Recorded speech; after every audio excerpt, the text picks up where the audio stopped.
welcome to Reality Tea Times 2, the podcast where we discuss all the trash reality TV we love to hate.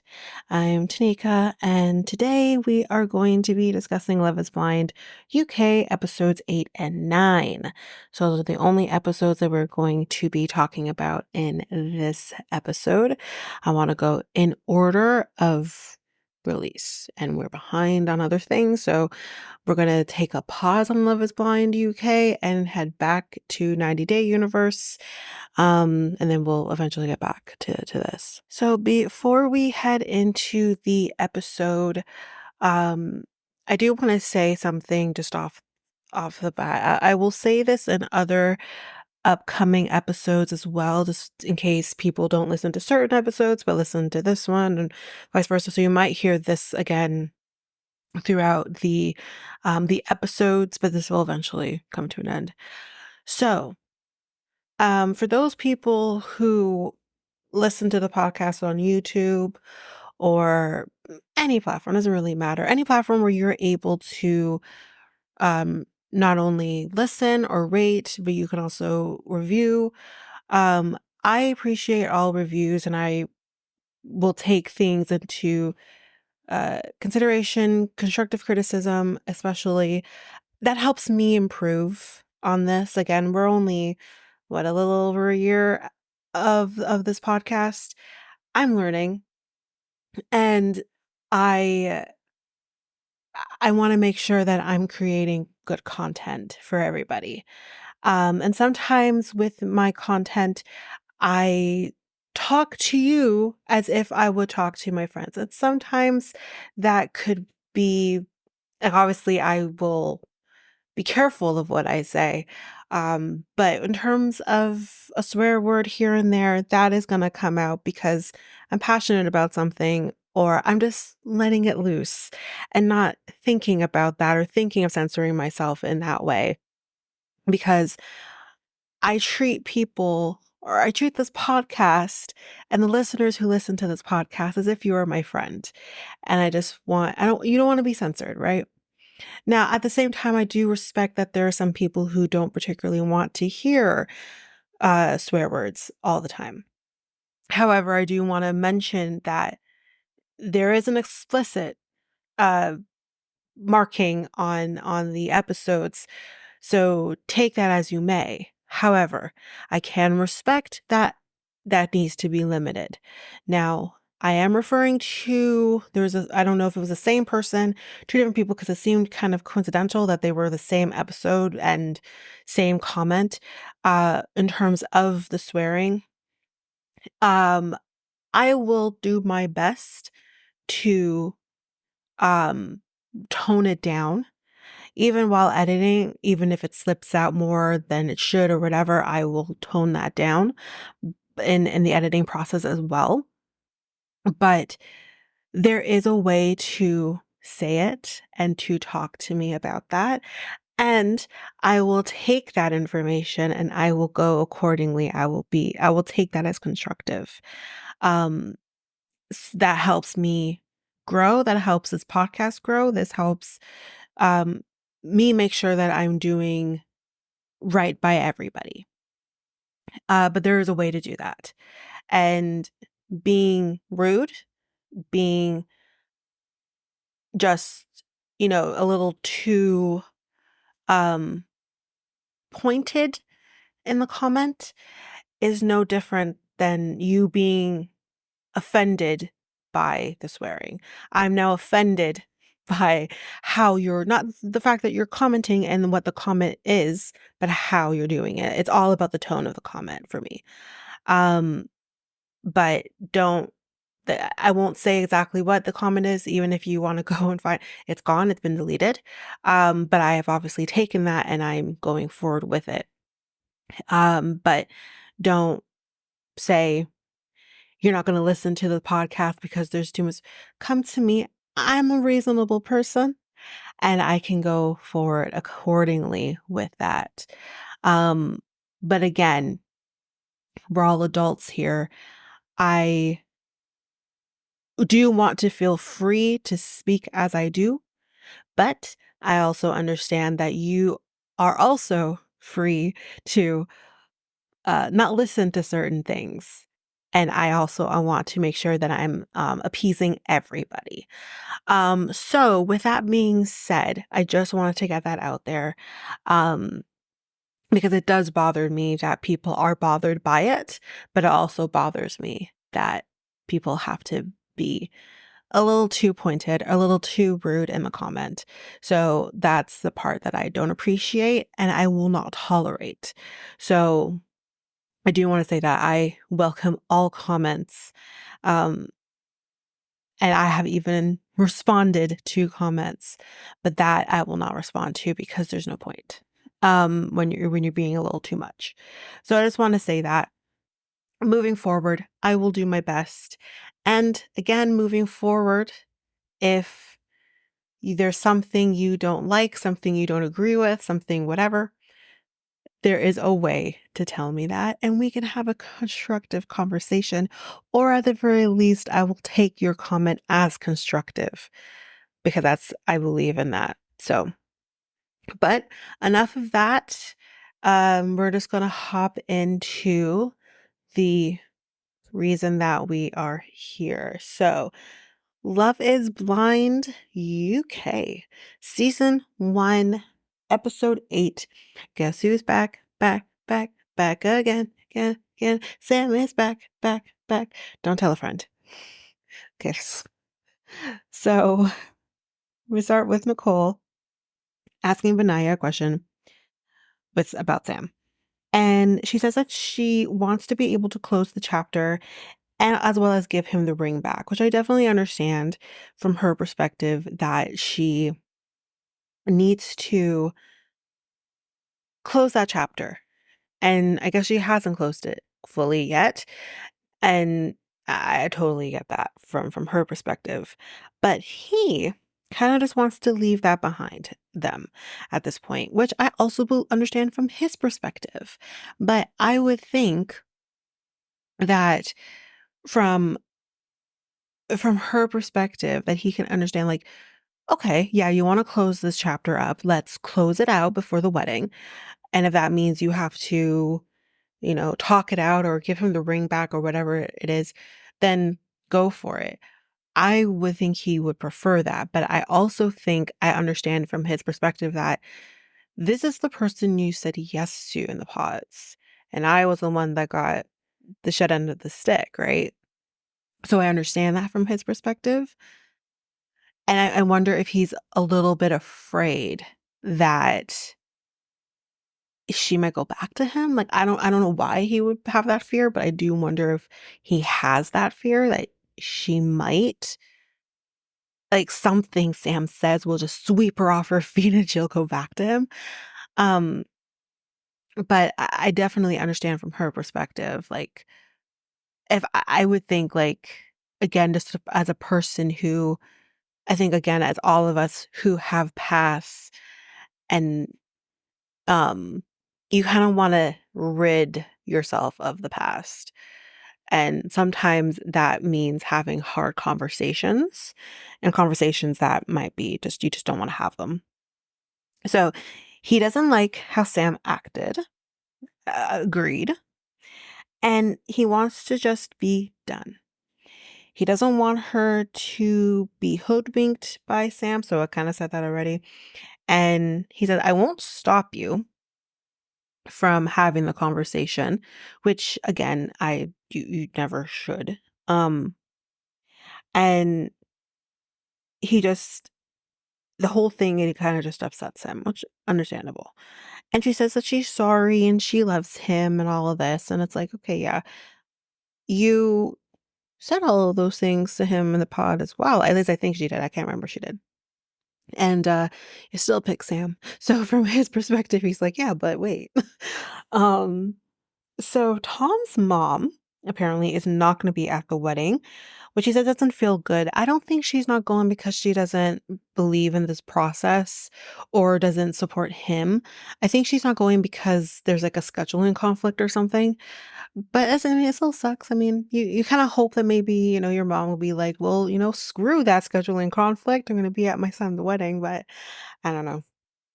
So There is a sock in Ollie and Demi's toilet, and this just brings me back to Jersey Shore when, there was a situation where, like, I think it was, like, a underwear or, like, a undershirt of some sort, the shirt before the shirt, that was, like, stuck in a toilet. I think it was I think it was the girls' bathroom, but, they figured it might have been I think it was, like, an undershirt, and I think they thought it was Vinny because it had Vinny kinda written all over it. It just kind of brings me back to that because 'cause I'm just like, "How does that happen? How does, like, a piece of clothing end up in a toilet?" I mean, maybe because, like, in my house, we keep our toilet seats closed for the most part. Um, I don't like looking inside a toilet, so even my own. Um, so we usually close them so that just would not happen. But I mean, I guess it can happen. I just don't get it. Anyway, but we're headed to another couples hangout. The big one, where we're gonna have not only the couples, but everyone else from the pod squad. The couples are kind of like, "Oh, yeah, Demi, she looks happy now." Yeah, because they just needed a reset up from Greece, like, Greece was too much for them, so yeah. Maria apparently told Tom that she would feel embarrassed to pay for things when they are out, and, I mean, I'm not whatever works for you. But I'm a kind of person that's like, I'll pay for things, you'll pay for things, whatever. The thing I would be embarrassed of is going, what's the term when you go halves on it? What's the shoot. You know what I mean. Dutch, when you go Dutch. And I knew it was like a something like that. When you go Dutch on something, I wouldn't that would be more embarrassing. When you're a couple, I don't like that, but I mean, you can go Dutch on, like, with your friends or whatever, obviously, but in a relationship, I think that's more embarrassing, but it's just like, I'll pay for things, he can pay for things, it's fine, you know what I mean? Like, I don't need my man to pay for things for me, but again, to each their own. But she felt embarrassed by that. I think something kinda happened with them where she got upset because she had to pay for something or whatever. I'm very confused by this argument that they had. Um but it also, he says, it's just something that he just didn't think about. So this is why I'm confused. Is it that he paid for it or that he didn't pay for it? Because I would think that he said that he just didn't think about it because he did pay for it. So I'm confused by this whole thing. This whole argument that they had. Um but then we see the singles walking in. We have this Aaron who we'll see again, who is hot. We have Elle, who I don't think we ever really saw. Well, we didn't really see Aaron either, but he's hot, so I'm going to remember him. Um, Freddie apparently told Kat that she could walk past him butt ass naked, and he wouldn't even like notice. I'm sorry. I could be clothed, and my boyfriend will still be like, "Whoa, come over here." You know what I mean? So that me being butt ass naked in front of him and you still not realizing, just not saying like something has to happen, but I just want a little damn, you know what I mean? That's a little weird. On the other hand, though, it's also good to kind of feel comfortable walking around butt ass naked in front of your partner and they not immediately go to sex, right? And that's fine, like whatever, but it's still, I want something, some sort of reaction. So I do kind of agree with her, like, that's a little bit discerning. Disheartening? Whatever. Um, both Tom and Ben are nervous about certain people showing up. Obviously, for Tom, that's Natasha. For Ben, that's Sam.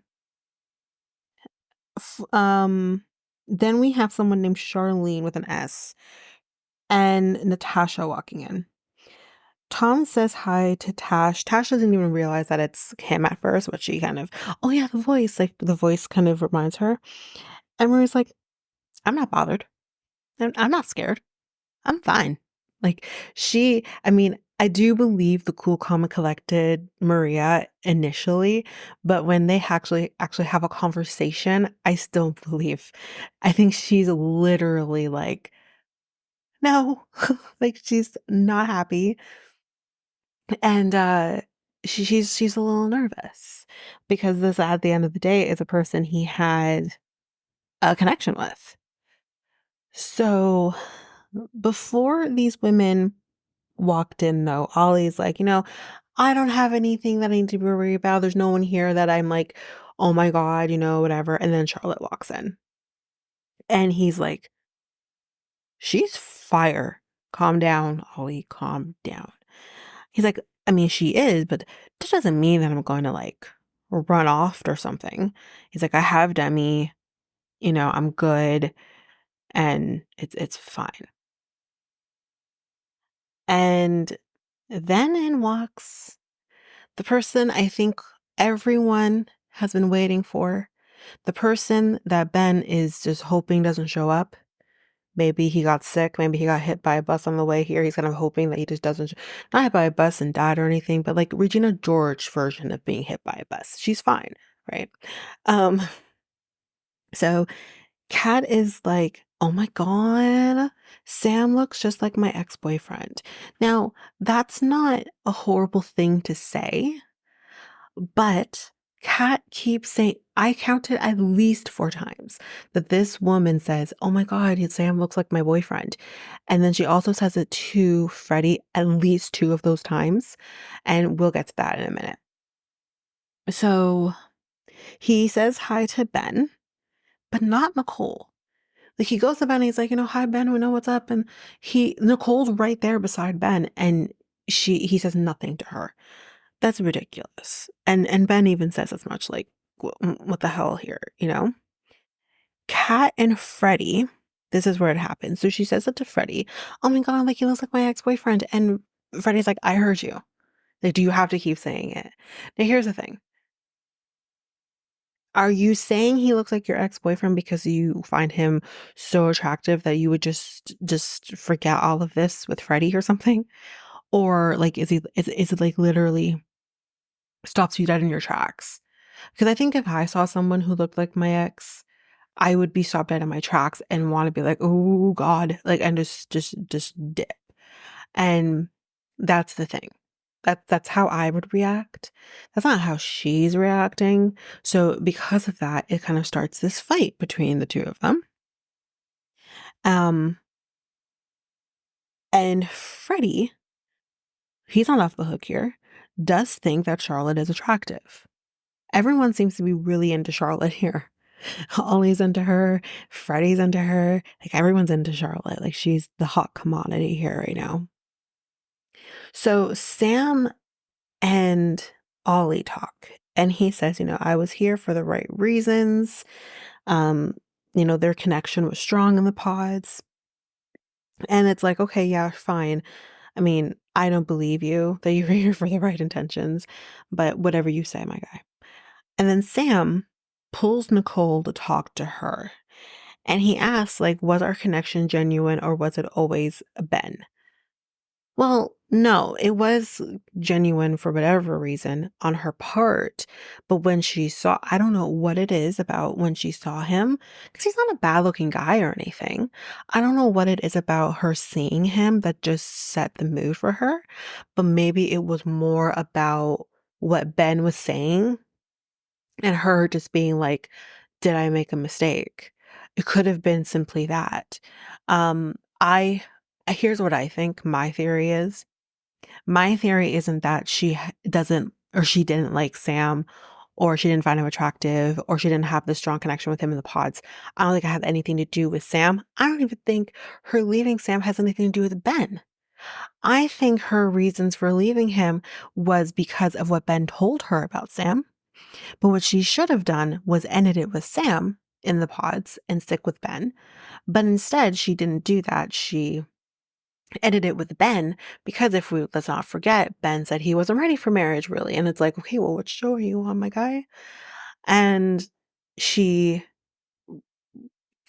defaulted with Sam because Sam does claim that he's ready for marriage. So I think that's what the issue is here. But it's just too much, to say the least. So he says, like, did you love me? And she says, in the pods. And I, well, if you kind of look at like what happened, then like she would say she loved him in the pods, and then she saw him and he says that he loves her, and she's like, thanks. You know what I mean? So he says something about her wanting to be intimate with him the first night, and he said no to her. Now, this is interesting and then confusing for me. I I wonder because the two things don't compute. Again, for those who need the refresher, when she saw him outside of the pods in the first reveal, things were a little off in their personalities together. Like they weren't meshing. And she made the comment of, I guess we'll just have to see how things are in the real world. Now, here's the other part of it as well. She says to Ben that she needs to build the emotional connection with somebody in order to have sex with them, right?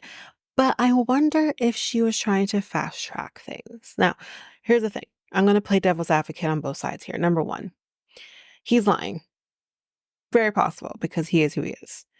Number two, he's telling the truth that she wanted to have sex with him, but either he did reject her or maybe things just weren't working. That's the other. Not really viable for me, but possibility nonetheless. Number three, and I think the final one is maybe she did want to have sex with him, but not for the genuine reasons that you'd want to have sex with someone that you're really into, who you claim to love, but because she's trying to fast track things, because she's trying to figure out, is this the right choice for me? And maybe his rejection kind of solidified her decision that, oh, if he really wanted me, then he would have sex with me, which is like ridiculous, but whatever. I do wonder if that's kind of what happened, if it's a mix of two things or whatever. I do wonder. But he could be lying too for all we know, because I don't fully trust him. So um he said that it was too soon. The one thing that I'm gonna say here that lends me to believe that it is most likely option three is because she doesn't deny it. They're having this conversation and she doesn't deny it. She It's like she agrees with him. So she says, I like touch. And I felt like something was missing.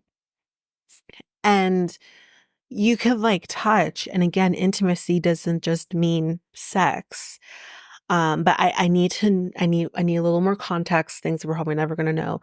But I need a little more context because it's like, okay, touch could just mean cuddling, whatever, right? Maybe exploring above the clothing or something like that, right? And but he's implying sex when he says intimacy based on the fact that he says that I said no.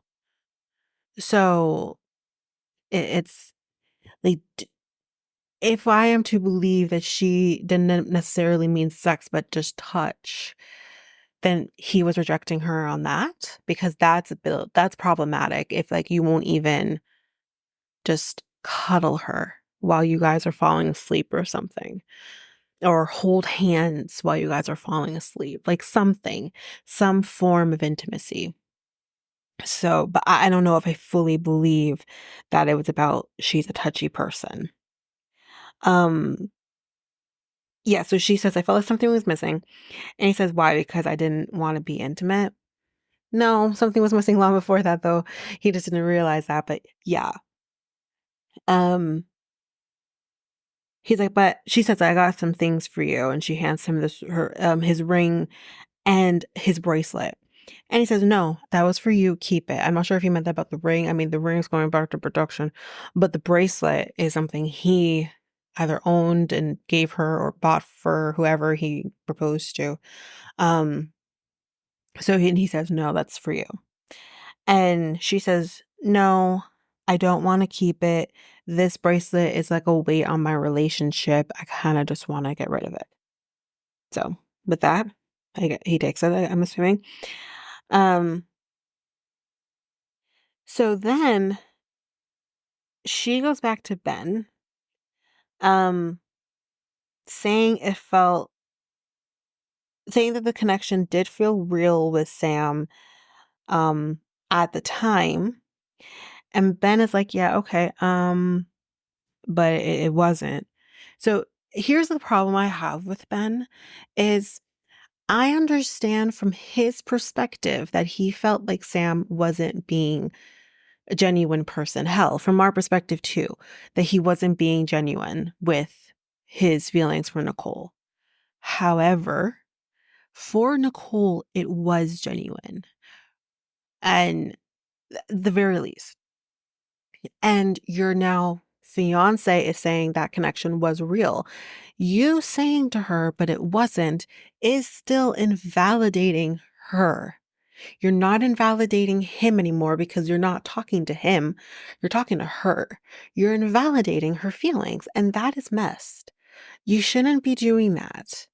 Like, just listen to her, say to her, despite how you feel about him and the relationship, say to her, I understand that's how you felt. And I understand that this is still a process you need to go through. I'm here. Done. Simple. You do not need to invalidate her feelings when it comes to Sam, because despite the fact that I don't think it was ever real and she should never have been with him, and that's how he feels, that is how it happened. So don't invalidate her feelings.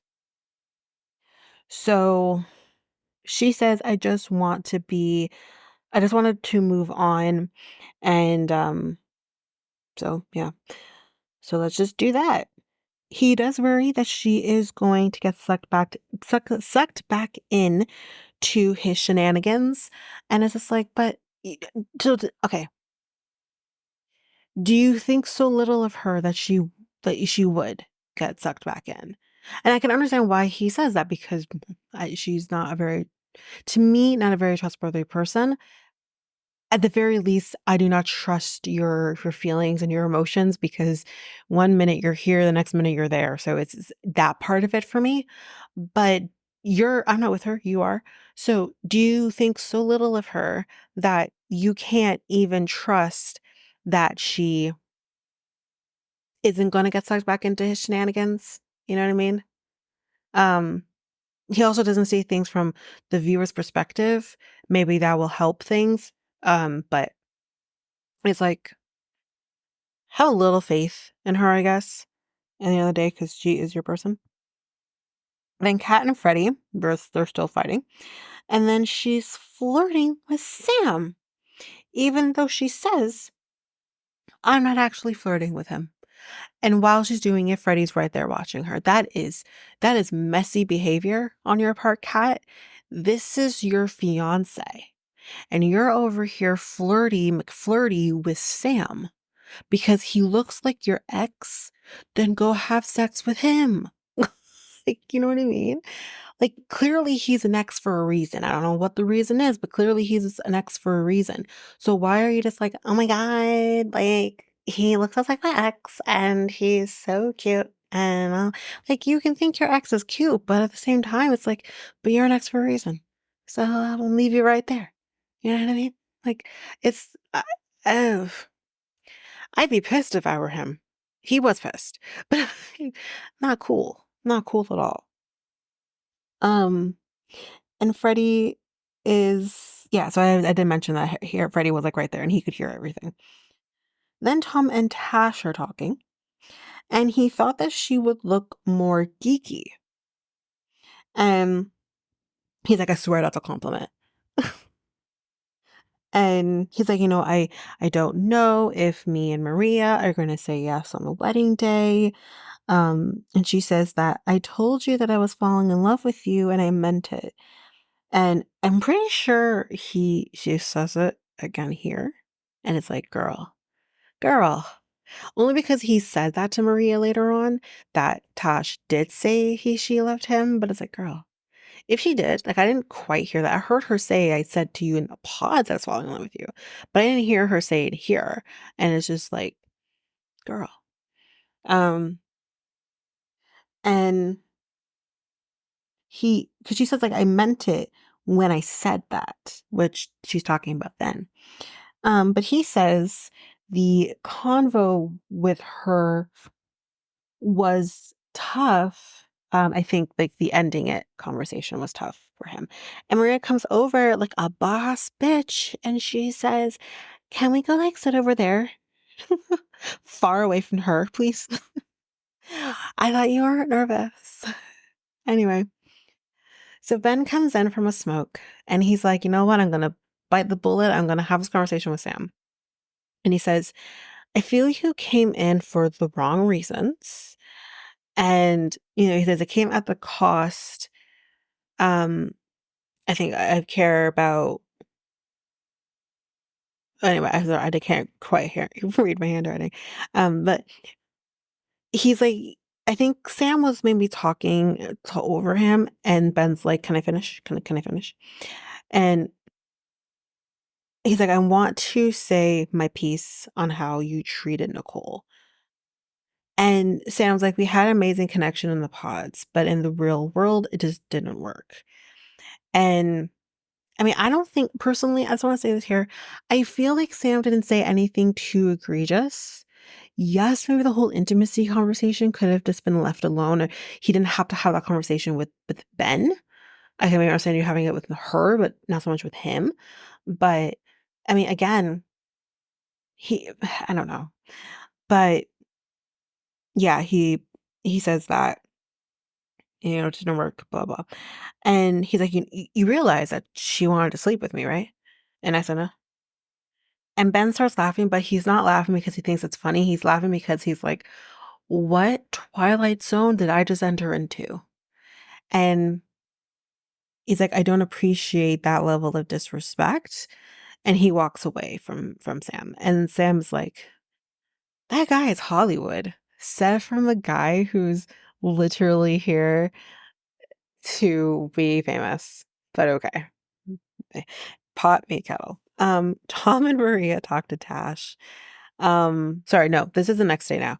Tom and Maria talk about Tosh and his conversation with her. And he was,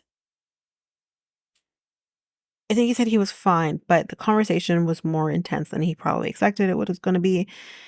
He said it was a bit emotional, but he still feels it was more romantic on his side, or sorry, on her side than it was on his.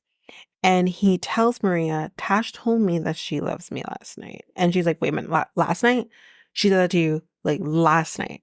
And she's like, that's messed up. And he said he felt very uncomfortable. And obviously Maria is very upset about that. And I understand that because I would know, no way. If someone told my man today that she loved him, the gloves are off. No, never. Not today, not ever. Um, Ben and Nicole talk about Sam, and he tells her how Sam brought up the intimacy issue between him and Nicole. And Nicole says, like, what happened, um, in those 2 days, I don't even want to talk about. I don't want to give it attention. That's really interesting that you no longer, when he's putting not even really putting your feet to the fire, but he's just telling her what he was told. And he's obviously a little more upset with Sam than he is Nicole. And you now want to be like, I don't want to talk about it. When all you ever did, at least leading up to last night, was talk about it. But now, when this is being brought up to you, that this was brought up to him, you don't want to talk about it no more. That does again leads me to believe that Sam is right about what he is saying here. This happened. And again, Who gives a shit that it happened? They were engaged at this point. It's just I don't like the narrative. Nicole is not a damsel in distress. She can handle her own self. She doesn't need Ben to be this almighty protector thing. Like whatever. I mean, some people do, but I just don't. I don't like it, especially for reality TV. It's not fun for me. And anybody else. So I don't like that. Just own it. You did it. You did it. Who cares? You know. If Ben wants to get mad about that, then that's on him. Anyway. Um, so we are in Northern Ireland. And first of all, gorgeous. I think if there's anywhere I want to go more than ever besides England is Ireland. Looks gorgeous. So sorry, Stephen could definitely see himself there, for part of the time, because I think they're trying to juggle the idea of living partly in England and partly in Ireland. So he says, I can see myself here. He says it's a little more, low key than it is in England or London. I think he's in London. So, definitely a place to go to get away from all of that. And he's going to be meeting her mom and her sister and Claire, who is her best friend. And they don't know that she is engaged. So they kind of did the same thing, the both of them, not telling their peoples that they're engaged. So they go, so they're going to grill him, she says, because she tends to kind of run towards red flags, then run away from the red flags. So they just need to make sure that he's like a good guy because her picker is usually off. Girl, same. Ollie is meeting Demi's family at the same time, and he needs to impress her father. Her father's the big gun. That's the one he needs to impress. And back with Sabrina and Steven for a little bit. So Sabrina's peoples are coming, and they do get there, and they're kind of talking about the process and how they met and everything, and they're like, yeah, then we got engaged. So, um, so they're kind of asking him different things about himself, um, what he does for work and all that kind of stuff, right? Also, the biggest thing being, where do you see yourself living kind of situation. And Shomisha, Shomisha, names. I don't know. Is that like a typical Irish name? I don't know. I don't want to like sound like a bitch, but I'm just curious. I just never heard a name like Shomisha. I kind of like it. But anyway, Shomisha is her sister. And um this is kind of where they're talking about the location and they're happy with what he says anyways, whatever it is that he says. And Sabrina's mom and Steve talk alone. Sorry, words. So he basically says like, you know, she says, sorry, her mom says like, you have her blessing. She does like him. Her sister is on the fence a little bit though. Is this real love or is it for TV? I think when it comes to Steven and Sabrina, it is definitely real. It's not about the TV. I'm telling you that for a fact. There are some, but not them. They're great. Back to Demi and Ollie, her mom, bowls, just like I do. It's fun story time, y'all. So when she bowls and well, I don't fall, but she fell and she's like, it's slippery. So fun story. Had my office party last week, um, and we went to a bowling alley. Um, we've been there before, but it's for those who live in Ontario near Toronto or work in Toronto. We went to the ballroom, and that's where we went. And we did bowling, and um, it was not great. My bowling skills, not good. I think I got a score of 29. Not good, y'all. Got a lot of gutters. And was knocking down like one pin, two pins at the very most whenever I would hit something. And I also couldn't like do like a heavier ball. I had to do the lightest ball possible because my hand is all messed up. So it was not a great time. But I did so badly that I did still get a gift, and a LCBO card, which again for Canadians, LCBO. For Americans, it's a liquor store. So, but yeah, I got alcohol for doing badly. So it's fine. It's fine. But yeah. So I felt her mom this moment. I'm like, oh she both like me. Um so there's a sign in this place. They kind of go to a different area that has like the pool tables, and there's a sign in this place that says defend beer. Okay. Then Ollie talks to her dad, and he says that he wouldn't, tear her down is what he says. Um or hold her down. I'm not sure. She's like, he's like, she can do her own thing. I'll trust her and hope like I can do the same thing. Like, yes, we're a married couple and we're a unit, but you're still individual people, right? So he's kind of saying from that perspective. And he's like, I can't find anything. Sorry, her father says, I can't find anything wrong with Ollie. I'm trying to, but I can't find anything wrong with him. And he says he loves his daughter, and he's so emotional because of how much he loves her. And he's like, I just missed her because she's been like away he's like, this is the first time I'm seeing her. And he really missed his daughter. It was very sweet. Um, he just wants her to be happy. And y'all, who am I if not to point out the hot men in this situation? Her brother, my God, there really must be something in the water in UK. Like, what is happening?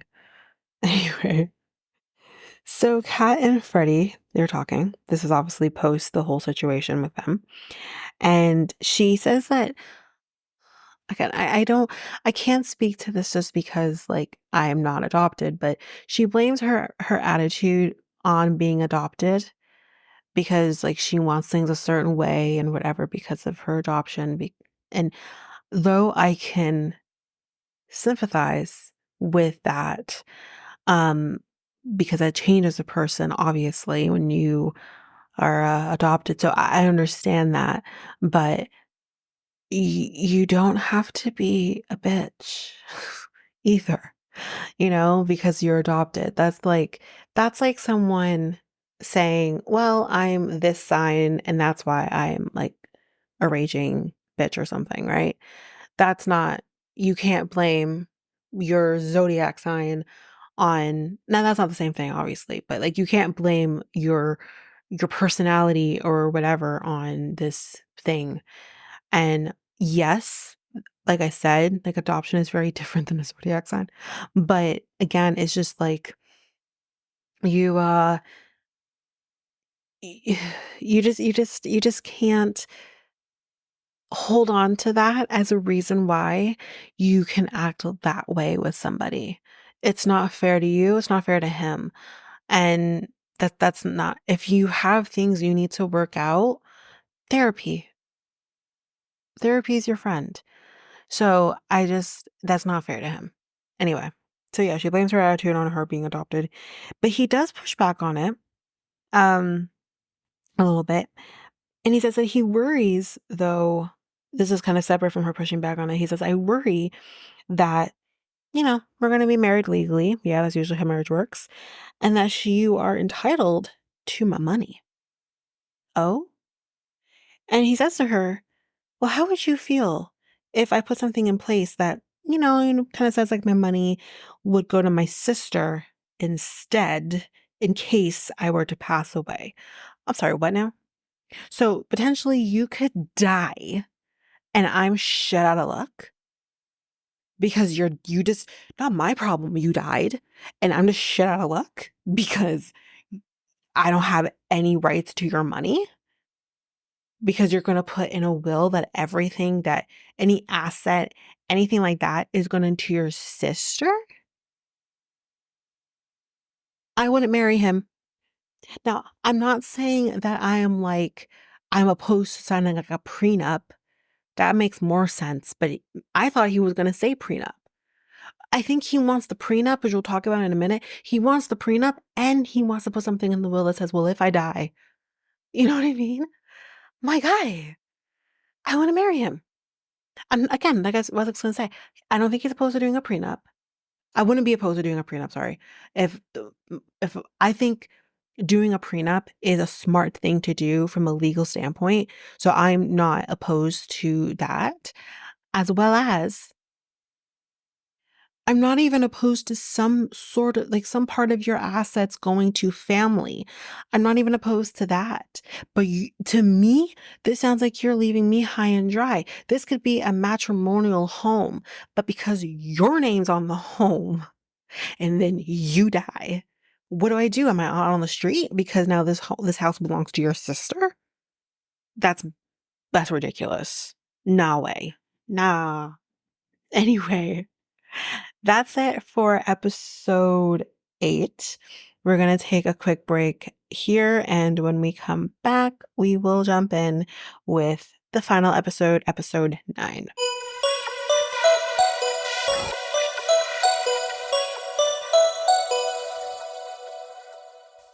And I am back. So let's jump in with episode 9, and this episode is called He Wants a Prenup. So Nicole is going to be meeting Benaya's family and whoever else. He explains that he went to Germany after the pods and to see his family because things really hurt him. We're going to get a little more insight as to how bad that was for him and his family. So he says they may have questions. They may have some questions. So when they show up, they obviously like hug him, greet her, the whole bit, but it's a little awkward for sure between everybody here. And when they sit down and they're talking, I think they're eating scones, which looked fantastic. And they're kind of eating some food, and his mom just starts crying. His mom just starts crying. She's like, "Ugh." She starts crying, which obviously I understand. I do cry too. And she says that, like, it was really hard for him when he got there after the pods. Like, the breakup really affected him. He didn't eat. I don't think he probably wasn't sleeping. He wasn't talking to any of us. It was really hard to see him in that state. And she says, I've never seen him like that before. Nicole gonna mess him up. And she's Nicole to say, I think I need to take accountability here because obviously this is on me. And she does apologize. So then they kind of just ask a little bit about her. Like, have you had any significant relationships, prior to this? Well, if you knew. But she says, well, yes, I was married previously. I think she's only been divorced a couple of years. And which, like, whatever. But yeah, she's been divorced a couple of years. And I think 3 years actually, sorry, not 2, 3. And we're going to hear a little bit more about certain things when it comes to that. But his sister asks, so when Ben told you about Sam, like, didn't that make you second guess things? Because that's what the normal person would do. Yeah, that's the last part was from me, not them. But we're kind of like, maybe it's just time to move on from all of this. Like, let this one go. Like, and then they're like, so how was the proposal? Like, they kind of want to hear about the proposal. And Nicole's like, which one? Too soon? Yeah, too soon, Nicole, too soon. So Freddie is going to be meeting Kat's friends. I think their names was Dot and Tolly, Tally, Toady. I don't know. And they ask him, so what do you do? And he's like, oh, I'm a funeral director. And she's like, what was that? He's like, funeral director. She's like, oh, okay. Yeah, that's fine. That's fine. It's fine. It's fine. It's fine that you are around dead people all the time. It's fine. Like, she doesn't know what to say. We need funeral directors. And come to think of it this way. It is pretty lucrative business if you think about it. to some degree, right? Not only that, the business, the that, God, why can't I speak? That type of work, it's not like you have to worry about a recession or or that part of your job dying out. Sorry for the choice of words that I've just used, or anything like that. Like, people are always dying, unfortunately. People die, and, like, that's like, you need a funeral director, so just saying. He's smart. Really and truly. He's gone into a line of work that will never die out. Again, I'm sorry for my choice of words. Sorry. Let's continue. So so do we have any doubt? Um, which I think he does in terms of, like, the personality, their lifestyles, and they do ask him, like, "Do you think she's high maintenance?" And he's like, "Yes, I do." Damn. I mean, damn. Tell us how you really feel, Freddie. Like, did you wanna hesitate a little bit? Damn. You're just over here being like, "Yeah, she's high maintenance." It's funny. Um, and he's like, "I haven't dated a girl like that before." And he was more talking about, like, her going out all the time, the kind of places that she goes to, the kind of things that she's doing. He says he never dated a girl like that before, which sounds very condescending on his part. And I don't particularly like how he worded that either. She definitely didn't like how he worded that. But I do understand that. Like, they're two different people. He's more of a homebody. And as a homebody, I understand. He's a homebody, she isn't. And those two things could definitely become a problem. For sure. I understand it. Um, but she insists, I've been with you these past 3 weeks. Like, have I gone out all the time? No. Like, that's just not how I live. But honey, you you are in an experiment right now where you're fast tracking getting married here. You need to know the person for whom you're marrying. So going out with your friends to a club or whatever isn't going to help you figure out each other. We don't want a repeat of Jarrett and what's her name again? Ayana. We don't want a repeat of that. We obviously want them to know each other. So right now, yes, you may not be going out all the time, and maybe that will continue once you guys are get married. But when you're comfortable with each other, you guys know each other. Sometimes you don't have space from each other. Like, yeah, you may want to go out more, but maybe not. I don't know. Well, you're not going to know. You can't. On the other hand, as well, to shit on him a little bit, you can't keep talking about her lifestyle and the things she did as a single woman and expect that that is still how she's going to be once you guys are married. That's unfair to her as well. Um, so yeah, that's not right on either part here. So she basically says at this point, she's like, "So, do you want to go get a drink at the bar? Do you want to like screw off here so I could talk to my friends? Like, get out of here?" And he's like, "Yeah, sure." And she tells them, her friends, that he wants a prenup. So here comes the prenup talk. And she's like, "Should I be worried?" Well, I wouldn't be so concerned about the prenup because everything you guys acquire in your marriage is yours and his. Um, but I'd be more concerned about the will and the fact that he's going to put all of his assets in the will. That's where the concern is. So that's what I'd be more worried about. And apparently he says that the house will go to his sister. So this is when we find that out. Um, and her friends are like, "Well, what do you get?" Well, nothing but a swift kick in the ass, basically, is what she's going to be getting when he potentially dies. So she like he her friends say it feels like he's already planning the separation before you even get married. And I understand why they feel that way. Again, I have nothing against doing a prenup. I have nothing against working things out in your will. But when you're literally putting things in your will that is disclu- discluding, not that's not right. Not including your your wife, that's not right. That's not right at all. Like, will you change that as time goes on? Like, I can maybe understand to a certain extent, partially, you doing that maybe for the first year or so of your marriage because you guys barely know each other. But when does that ever change? Will you ever change your will to have your wife get the home once you pass, or if you were to pass prematurely? That I have questions. I really do. Um, Tally is the other friend. Feels like this is not going to work. I kind of get that.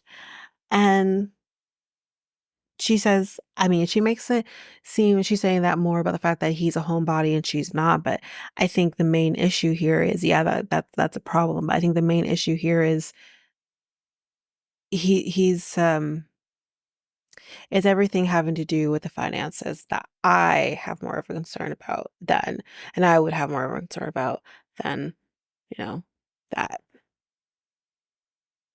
Ben is talking to his mom and she gives her approval 100%.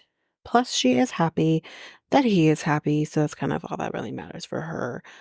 Nicole is talking to his sister and she says that, I got a good feeling about you.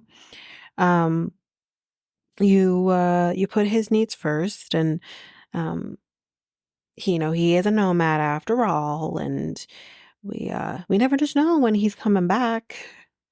You probably won't be able to change that. And I think like that's going to probably become a little bit of an issue because I think that's what she worried about the most with him is like, can you settle down? Can you settle down potentially in one spot as well? So Maria is going to be meeting Tom's family. So we'll get back to them in a minute.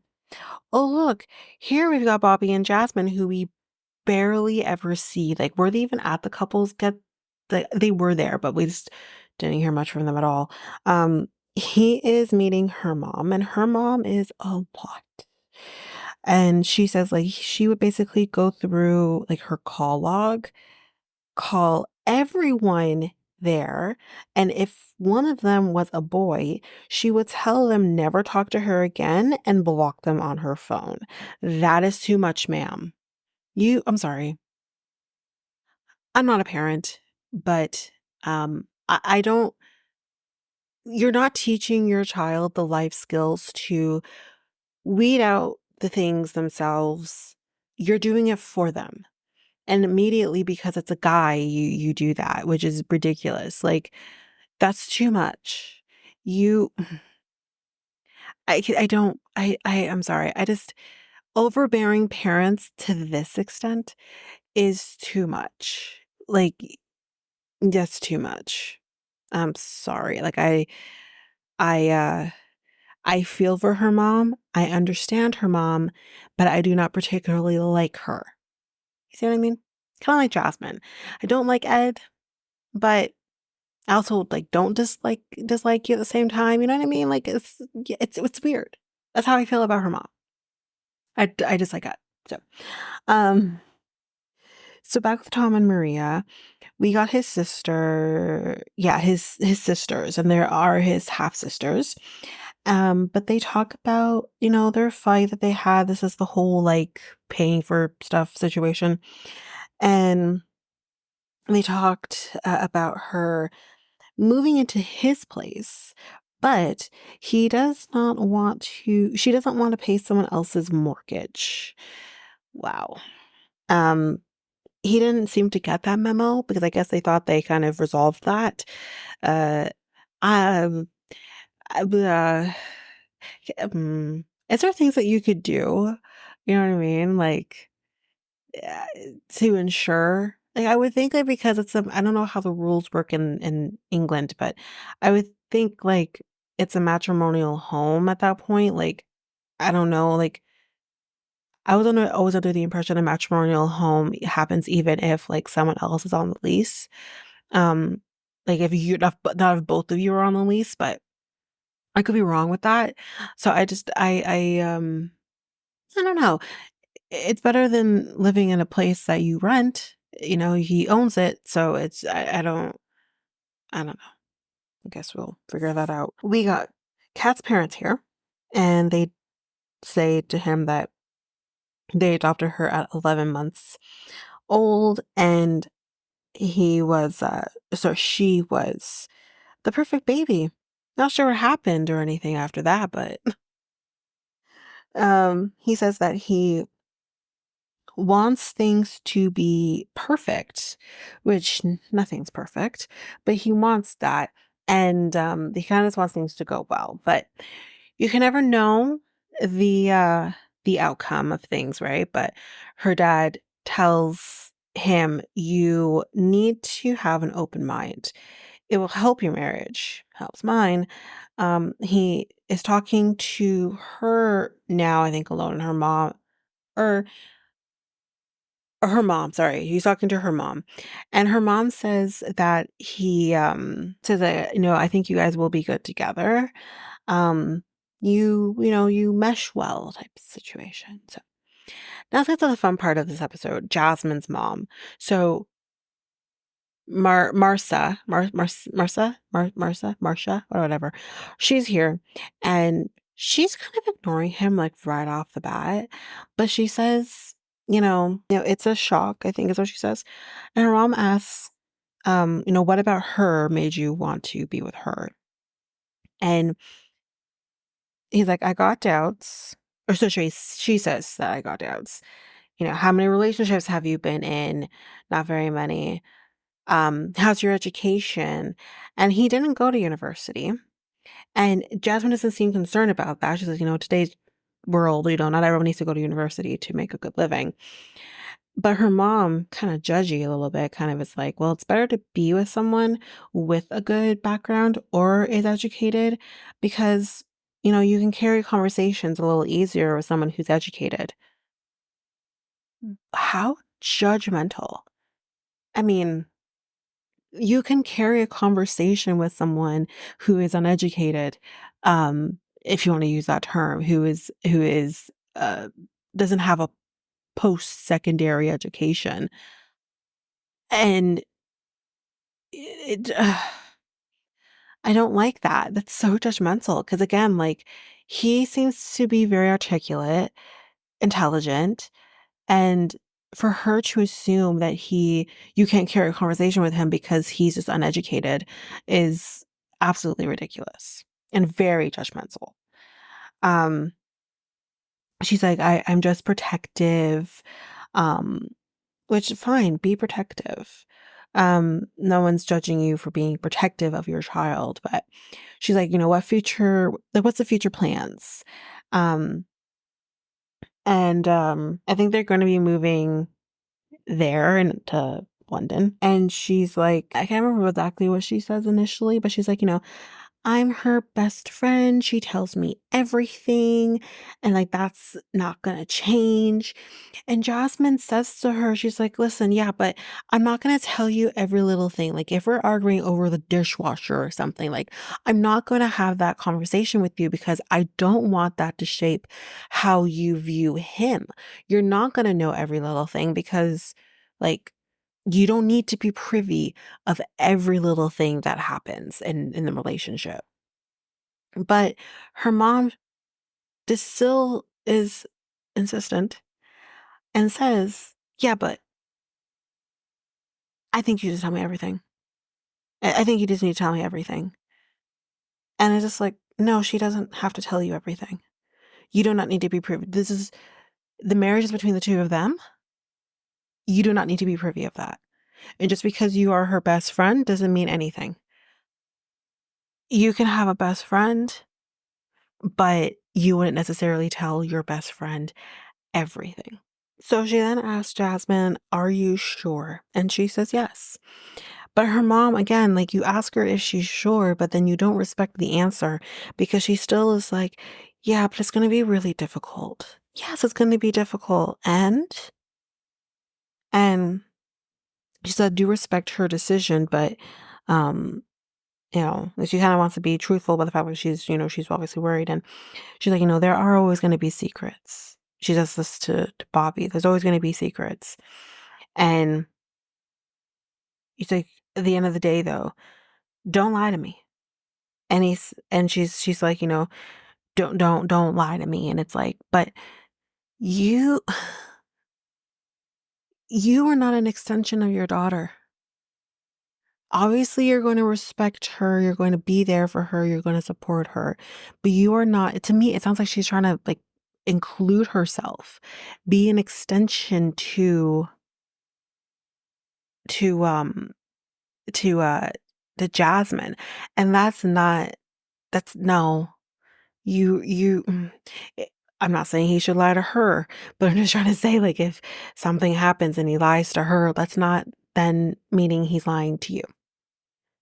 There needs to be some boundaries set, and there are none in their mother-daughter relationship. But Bobby says, if this marriage is going to work, then there's gonna need to be some boundaries put in place. Because at the end of the day, I'm marrying Jasmine, I'm not marrying her. And I understand what he's saying there. So, but then I think Jasmine and her mom talk alone, and she says, I just don't want you to make the same mistakes that I made. And I can understand that again. But again, she needs to make her mistakes. We all do. And then you learn from the mistakes. You can't protect her from the mistakes that you've made because she needs to go through those herself. If anything, if you try to shield her from them, she's going to run into them more so than ever. Right? So let her live her life. Let them live their life because they are going to experience it all anyway. And you are, sometimes it hurts and it's bad. I get it. But you can't protect them from all the bad in the world. And you just know that they're going to take it and they're going to learn from it. Trust her even if you don't trust the men. She's like, I pry, but I mean well. And I just want you to be happy. So it's wedding dress time and it's suit time. We're not going to go through every little thing here because you know how I am with the dresses and the suits and all of that. Like I could care less, really. But I do want to say though that these hosts are so much better than Nick and Vanessa. Like just so much better. Like they're actually like engaging with everybody. They're a part of this process. Nick and Vanessa just walk in and they say their little speech generically and then walk out. Like it's so much better. So Jasmine's mom actually lives in the Philippines. So she actually doesn't even live in the States, or sorry, not the States, in England. She lives in the Philippines. So, oh, Aaron's back, our Pod Squad guy, because he's friends with both Ollie and Demi, and he's cute as hell. So there's that. Um, Sabrina's dress that she picked absolutely looks incredible on her. Nicole's dress is also very nice. It's not maybe the first thing I'd pick, but it's nice enough. Maria looks absolutely amazing in her dress. I loved her dress. It was perfect for her. Jasmine's dress looks incredible as well. Um Demi, so I didn't like the dress. I thought she looked good in it. I thought she looked like the shape of the dress suited her, but I did not like this dress. I'm also not a fan of like lace to this extent, but like a little lace doesn't bother me. Like the top is lacy, I'm okay with that, but like, um, not the whole thing.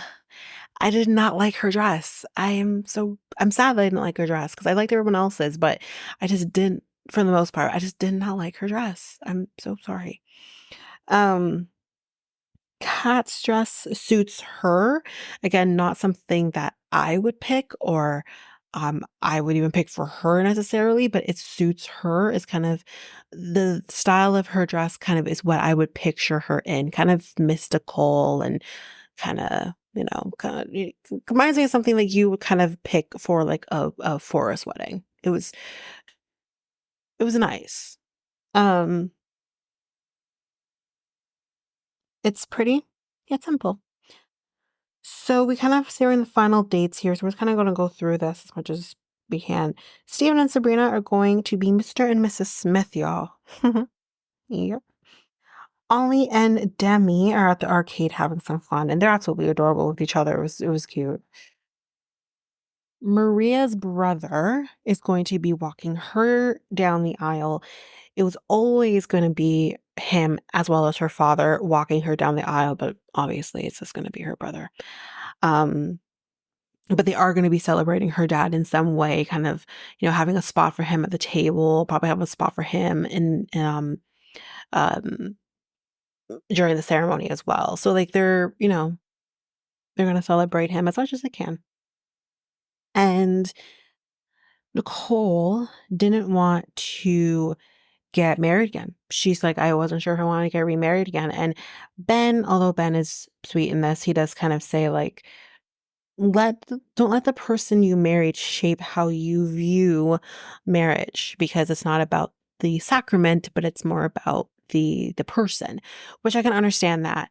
But again, when you are coming from a person again who's been through this, I also was the same way. I did not want to get remarried again.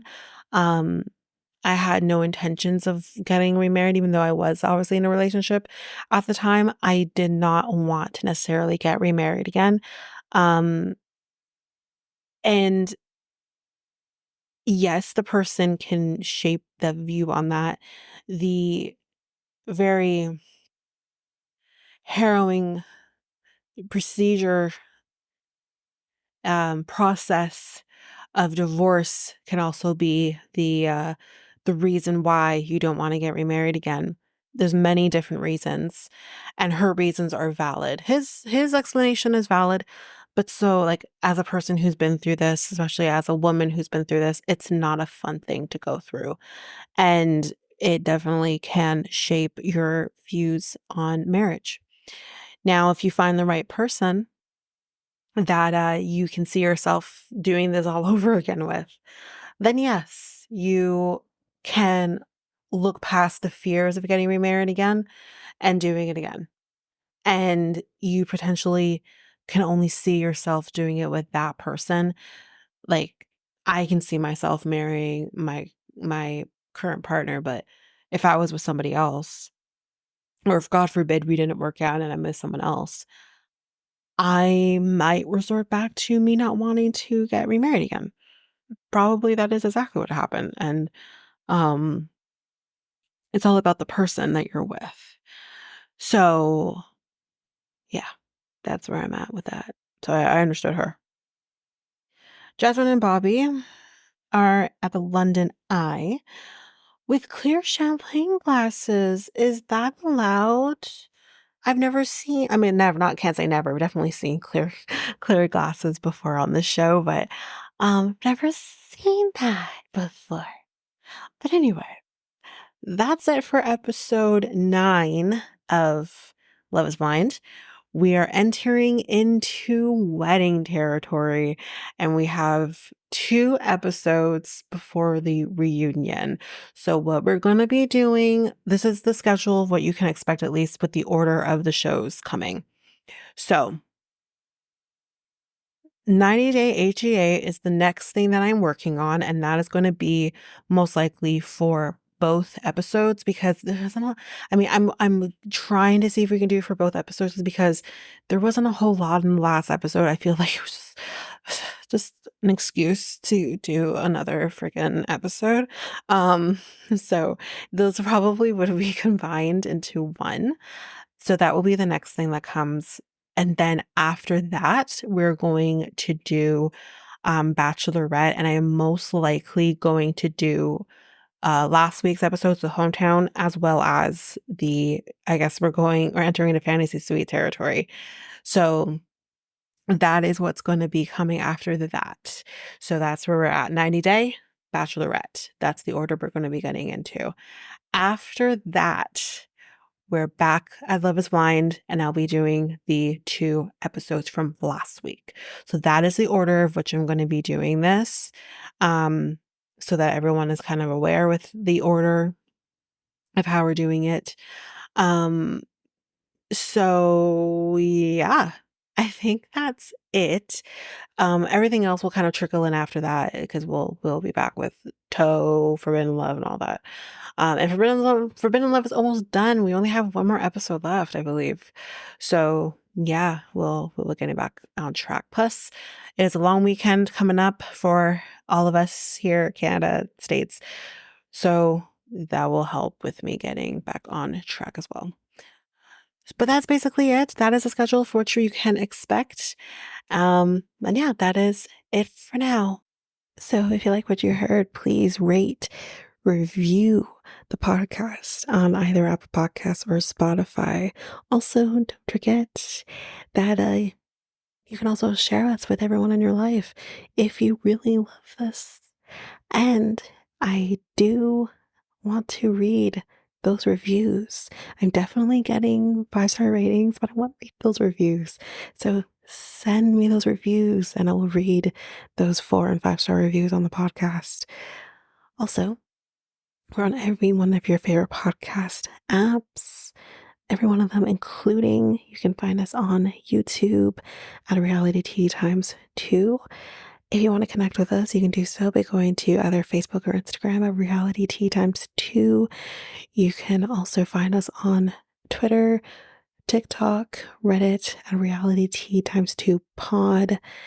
We also have our email, which is at realityteatimes2 at hotmail.com. Definitely want to hear from you guys. And we also have our new website where you can listen to all of these episodes. You can review the podcast on there as well. You can connect with me in any way, all the stuff. It's all there. And you can find me there at www.realityteatimes2, all spelled out, .podpage.io.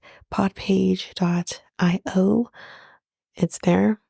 And don't forget, I also have my other podcast with my friend Mikkel, Next Take Podcast, where we talk about all kinds of different topics. But you can find us on any of your favorite podcast apps over there as well. Or you can also go to YouTube and you go to Next Take Podcast, as well as our website, which is solo.to/Next Take Podcast. So yeah, there's that, and that's basically that.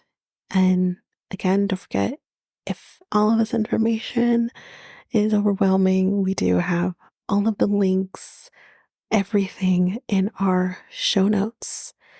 But that is it for now, guys. Thanks. Bye.